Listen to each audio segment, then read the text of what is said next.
outside. She can't answer the phone. But you beat yours. It's wrong. It's just nonsensical.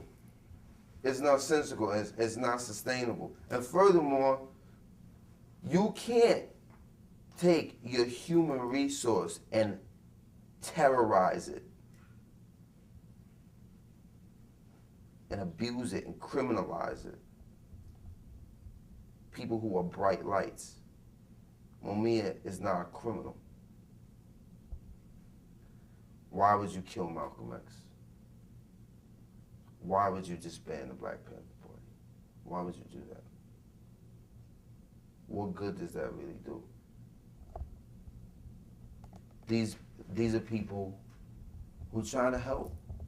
There could be a service to the entire country.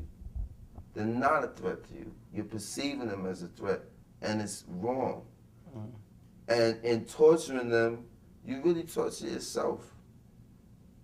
Because Mumia is a person that America could use right about now. Huey Newton is a person that could be of great use to the development of the nation. And if you got people in the street saying, fuck America and fuck these policies, rather than get defensive, say, why are you saying that? You're in a marriage. You have children. And they go, fuck you, Dad. You go, what? Why would you say that? That's the first thing. Why would you say that? What is your grievance? Deal with what they're saying. And you know, and in this instance in America, they know exactly why people are saying what they're saying. You know that what you're doing is wrong. Of course. It's the whole idea of patriotism. It's like the kind of, it's the same enthusiasm that sports fans have. I don't care if my team wins or loses, they're my team. Yeah. Which is an acceptable logic when it's applied to sports.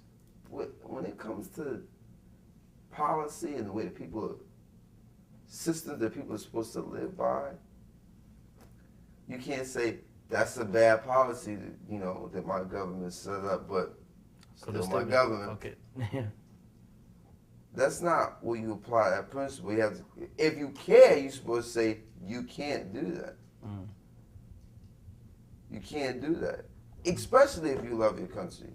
You have a family member, they're a murderer, they're a criminal, whatever. You love them, but you can't condone what they do. Yeah. You can't say, oh, it was cool. Yeah, hey, well, you had to do what you had to do. I'll ride with you wrong or right. Unconditionally. That's ridiculous. Of course. And as a result, you see that the country's not growing. And other nations are.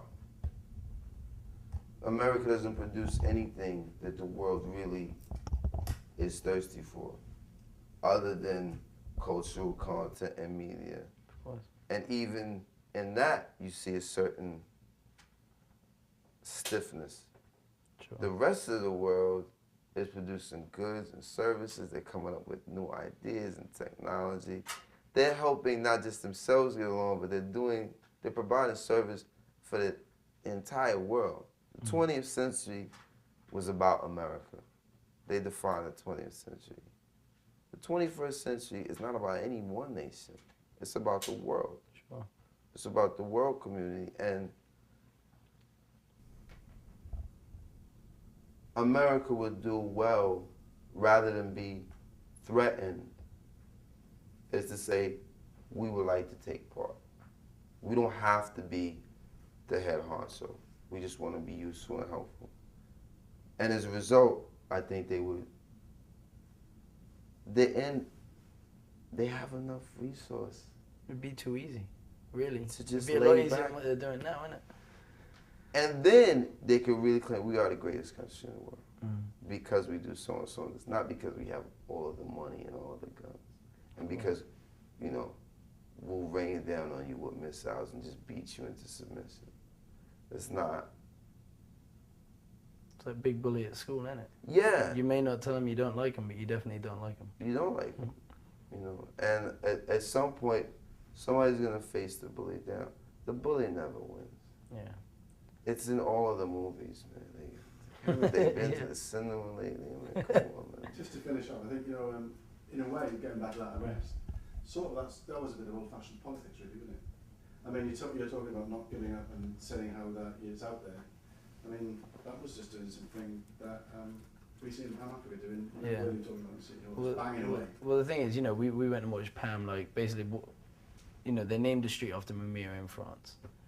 So, in Saint Denis. And now Philly and a couple of, basically all the politicians in Philadelphia and Pennsylvania as a whole have condemned Saint Denis to the point of they've introduced a resolution in Congress to condemn Saint Denis for naming a street after Mumai.